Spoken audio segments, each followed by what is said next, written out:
Let me be clear. Wala akong hinahabol na mana.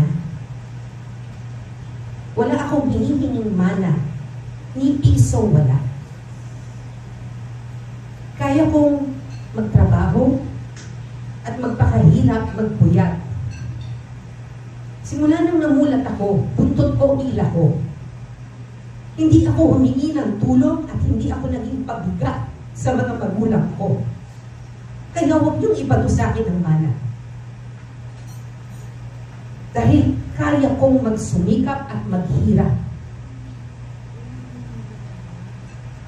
Kung ano nga nang niiwan ni Mami, mga lupain niya sa Bicol, yun lang ang meron siya. Alam niya ni Rodel. Tanungin niyo yung mga tao na nakakaalam. Alam niya ni Rodel. Wala namang ibang naiwan ng Mami kung hindi yun. And after Mami died, and after she was buried, to be honest, kinausap ko si Ian. Noong pagkalibing ni Mami, after a few weeks, tinanong ko siya, Ian, are you willing to share the properties of Mami with us?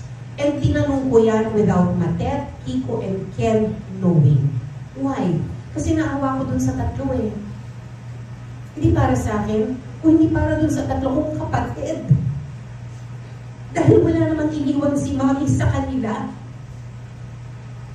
And tanggap naman namin na kung ano ang meron si Mami, kay Ian yan. Walang nanghihingi yan, walang nangaagaw. At sinabi ko kay Ian, if you're willing to share the properties of Mami with us, maraming salamat. Kung hindi, okay lang. Walang problema. And tinanong ko yan without Matet, Kiko, and Ken knowing. I just wanted to know if he would. For the sake of the three. Kasi ako, kaya ko eh. Buong buhay ko naman kinaya ko. Dumating ang punto sa buhay ko, wala akong pera, wala akong panggas, pinuputulan ako ng Meralco, ng tubig. Wala naman tumutulong sa akin.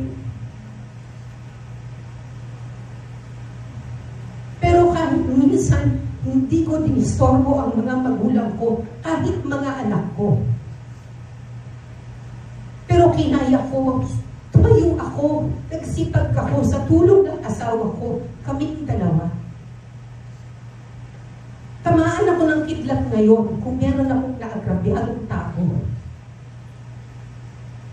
Kaya huwag nang ibabato sa amin yung mana. Kay Ian na yan. Pagdating naman doon sa foundation, tinanong ko siya. Sabi ko, are you willing to do the foundation with us? Sabi ko, magtayo tayo para kay Mami to continue her legacy. Anong sinabi niya? I'm not ready. Wala akong ilalabas na pera. At lahat ng usapan namin ni Ian, nasa text yan. May kopya ako. Sabi niya, hindi ko pa kaya ngayon. Sabi ko, okay. Irerespeto ko yan. Hanggang sa nagkaroon kami ulit ng conversation because Matet and Kiko and Ken said, ate, naiintindihan namin yung gusto mong gawin. Magtayo na tayo. Sabi ko, hindi ko pwedeng itayo to nang hindi tayo kompleto. Kinausap ko ulit si Ian. Sabi niya, hindi, go ahead, do it. Gawin niyo, susuportahan ko yan. Ang sabi niya sa akin, pag ready na ba ako, pwede akong sumali? Sabi ko, oo, Ian. Kasi atin to for the legacy of Mami. Ano bang legacy? Ano bang legacy?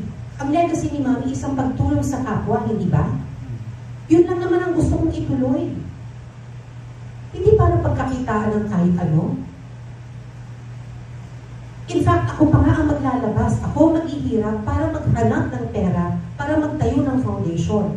When I finally was able to put up the foundation, anong ginawa niya? Nagpunta sa Facebook.